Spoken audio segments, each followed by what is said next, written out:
कमलापुर नाम के गांव में मोहन नाम का एक गरीब व्यक्ति अपनी पत्नी रेखा के साथ रहता था। वो बड़ी ही मुश्किल से अपनी और अपनी पत्नी का पेट पालता था।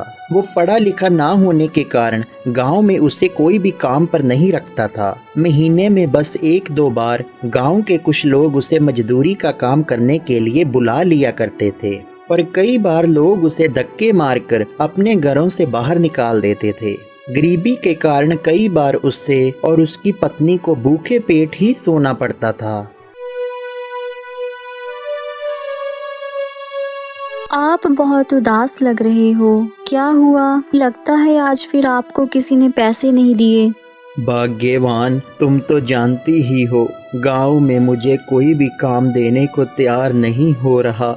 आज पूरे 5 दिन हो चुके हैं, हम दोनों ने अन्न का एक दाना भी नहीं खाकर देखा। अगर ऐसा ही चलता रहा तो वो दिन दूर नहीं है कि जब हमें अपना घर बेचना पड़ सकता है। भगवान ही जाने आगे क्या होगा। आप हिम्मत मत हारिए, भगवान पर भरोसा रखिए, एक दिन सब कुछ ठीक हो जाएगा। एक दिन उस गांव का एक किसान मोहन को मजदूरी के लिए बुला लेता है। मोहन ने किसान का सारा काम पूरी ईमानदारी से किया, जिससे खुश होकर उस किसान ने उसे ढेर सारे पैसे दे दिए। उसने तुरंत सेठ धनीराम के पास जाकर उन पैसों से ढेर सारा राशन खरीद लिया और अपने घर ले गया। अरे रेखा, ये देखो, मैं ढेर सारा राशन लेकर आया हूँ। आज हम दोनों पेट भरकर खाएंगे। किसी दयालु किसान भाई ने मुझे काम के ढेर सारे पैसे दिए, मैं उन्हीं पैसों से ये राशन लेकर आया हूँ। अरे ये तो बहुत खुशी की बात है, हमें समोसे खाए हुए बहुत दिन हो चुके हैं। मैं इस राशन में से आपके लिए अभी गर्मा गर्म समोसे बना कर लाती हूँ। अरे तो देर किस बात की है, जल्दी करो रेखा, मेरे पेट में तो चूहे दौड़ रहे हैं। अब तो समोसे खाकर ही भूख मिटेगी। रेखा रसोई में जाकर उस राशन से ढेर सारे समोसे बनाने लगती है। वो कुछ समोसे एक प्लेट में रखकर मुस्कुराने लगती है। अरे वाह, समोसे तो बहुत अच्छे लग रहे हैं। आशा करती हूँ कि उन्हें ये समोसे बहुत स्वादिष्ट लगें। मोहन तुरंत ही समोसे खाने लगता है और अपनी पत्नी से कहता है, वाह रेखा वाह, इतने स्वादिष्ट समोसे, सचमुच ही तुम्हारे हाथों में तो जादू है, जादू। हमारे पूरे गांव में इतने स्वादिष्ट समोसे कोई नहीं बनाता। देखा आपने मेरे हाथों का कमाल। मैं तो ये सोच रही थी कि क्यों ना हम अपना समोसे का ठेला लगा लें। आपका इसके बारे में क्या विचार है जी? हाँ, मैं भी इसके बारे में सोच रहा था, परंतु ठेला लेने के लिए हमारे पास पैसे कहाँ से आएंगे? हम तो बड़ी ही मुश्किल से अपना गुजर बसर करते हैं। मेरे पास कुछ जेवरात है, अगर आप बुरा ना मानो तो आप उन्हें ले जाइए। उन्हें बेचकर एक अच्छा सा ठेला ले आइए। मोहन सारी रात इसके बारे में ही सोचता रहा और आखिरकार वो एक ठेला खरीदने के लिए मान जाता है। अगले दिन सुबह वो दुकानदार को अपनी पत्नी के जेवरात देकर उससे ठेला खरीद लेता है। जब मोहन ठेले को अपने घर लेकर गया तब उसकी पत्नी कहने लगती है, ये ठेला तो बहुत अच्छा है और बहुत बड़ा भी लग रहा है। मुझे पूरी आशा है कि गांव वाले हमारे समोसे खाकर अति प्रसन्न होंगे। अब मैं जल्दी जाकर ढेर सारे समोसे बनाकर लाती हूँ। वो रसोई घर में जाकर ढेर सारे समोसे बनाने लगती है और फिर वो दोनों समोसे को कांच के बर्तन में भरने लगते हैं। उन्होंने ढेर सारे कांच के बर्तन अपने ठेले पर लाद लिए। तब मोहन ठेले को लेकर गांव की ओर निकल पड़ता है। वो गांव के बीचों बीच अपना ठेला लगाकर समोसे बेचने लगता है। समोसे लो, समोसे लो, आओ आओ गांव वालों, जरा समोसे तो खाकर देखो। गर्मा गर्म समोसे मेरी पत्नी ने अपने हाथों से बनाए हैं। समोसे लो, समोसे लो।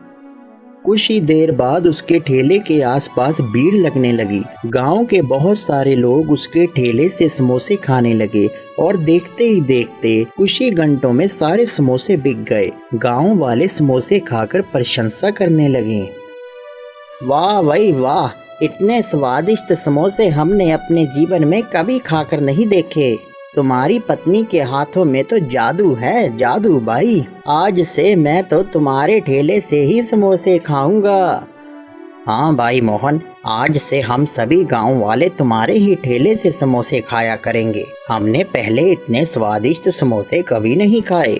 ये सब सुनकर मोहन मन ही मन बहुत खुश होता है और वो अपने घर जाकर पत्नी को ढेर सारे पैसे देकर कहने लगता है, देखो देखो भाग्यवान, ये देखो कितने सारे पैसे। ऐसा लगता है कि जैसे हमारी लॉटरी निकल आई हो। गांव वालों को हमारे समोसे बहुत अच्छे लगे और कुछ ही घंटों में सारे समोसे बिक गए। मोहन ऐसे ही धड़ाधड़ गांव में समोसे बेचने लगता है और ढेर सारे पैसे कमाने लगता है। उसी गांव में एक हरिया नाम का समोसे वाला रहता था। वो भी गांव में अपना ठेला लगाया करता था, परंतु गांव वालों ने उसके ठेले से समोसे खाना बंद कर दिया, जिसे देखकर वो बहुत गुस्सा होता है। नहीं नहीं, ऐसे नहीं हो सकता। कई दिनों से मेरा एक भी समोसा नहीं बिक रहा है। ऐसे तो मैं सड़क पर आ जाऊंगा। अगर ये कमबख्त मोहन ऐसे ही अपने समोसे बेचता रहा, मेरा तो बेड़ा पार है। मुझे इस मोहन के बच्चे का कुछ न कुछ करना होगा। हरिया से मोहन की कामयाबी देखी नहीं जाती थी, इसलिए एक रात वो गुस्से में आकर एक बड़ा सा डंडा लेकर मोहन के ठेले की ओर चल पड़ता है और देखते ही देखते वो मोहन का ठेला बुरी तरह से तोड़ देता है और फिर बाद में वहां से भाग जाता है।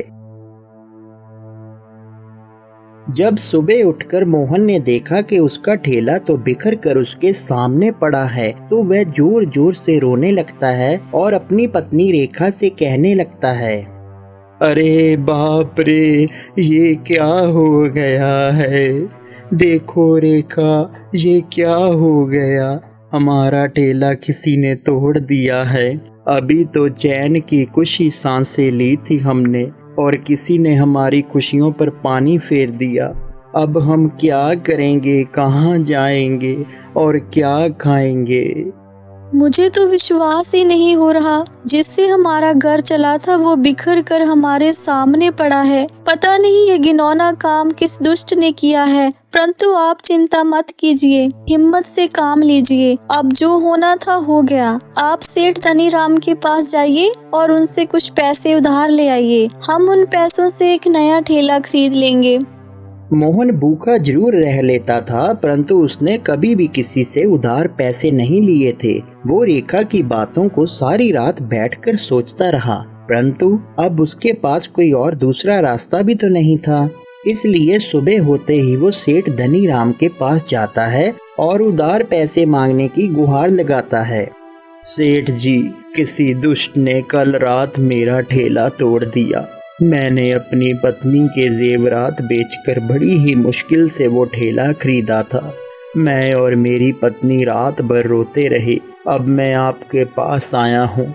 अगर आप मुझे कुछ पैसे उधार दे दे तो मैं एक नया ठेला खरीद सकता हूँ। वादा करता हूँ कि आपके सारे पैसे वक्त पर लौटा दूंगा।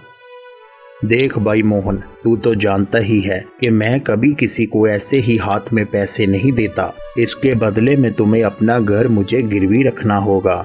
अगर तुमने 6 महीने के भीतर मुझे सारे पैसे वापस लौटा दिए तो ठीक है, वरना मैं तुम्हारे घर पर कब्जा करूंगा। तुम देख लो, जैसा तुम्हें ठीक लगे। मोहन के पास अब कोई और रास्ता नहीं बचा था। उसने अपना घर सेठ के पास गिरवी रख दिया और सेठ से उधार पैसे लेकर एक नया ठेला खरीदकर अपने घर ले जाता है और फिर धड़ाधड़ गांव में समोसे बेचना शुरू कर देता है। दूसरी ओर हरिया को यह सब देखकर बहुत गुस्सा आता है। बाप रे, ये मैं क्या देख रहा हूँ। इसने तो फिर से समोसे बेचना शुरू कर दिया। लगता है इसने अपने ठेले की मुरम्मत कर ली होगी। ये मोहन का बच्चा अपनी हरकतों से बाज नहीं आएगा। इस बार मैं इसका ठेला इतना फोड़ूंगा कि ये फिर कभी उसकी मुरम्मत करने के बारे में सोचेगा भी नहीं। तभी गांव का मुखिया एक दिन सभी गांव वालों को इकट्ठा करके कहने लगता है, सुनो गांव वालों, आज कल रात को हमारे गांव में बहुत तोड़ फोड़ होने लगी है। कुछ दिन पहले मोहन का ठेला भी किसी ने तोड़ दिया था। ऐसा लगता है कि जैसे हमारे गांव में कुछ चोर और डाकू घुस आए हैं। इसलिए मेरा आप सभी से निवेदन है कि रात को अपने घरों में सोने की बजाय कुछ दिन पहरा देना शुरू करो।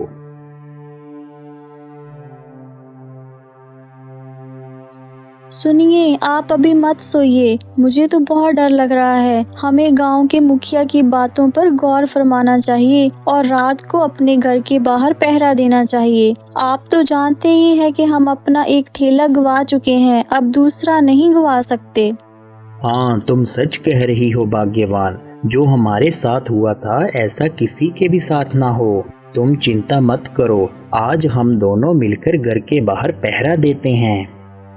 कुछ दिनों के बाद हरिया फिर से मोहन के ठेले की ओर बढ़ने लगता है। जैसे ही वो उसका ठेला फोड़ने लगता है तब मोहन और उसकी पत्नी घर की खिड़की में से उसे देख लेते हैं और तुरंत ही घर से बाहर आ जाते हैं। उन दोनों को देखकर हरिया बहुत डर जाता है और वहां से भाग निकलता है।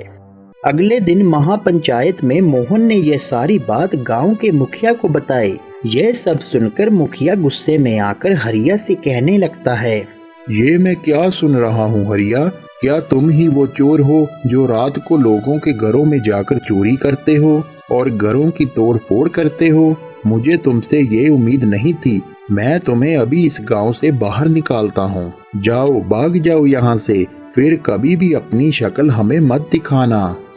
गांव का मुखिया उस लालची और घमंडी हरिया को हमेशा हमेशा के लिए गांव से बाहर निकाल देता है और मोहन खुशी से गांव में रहने लगता है और धड़ाधड़ अपने समोसे बेचने लगता है।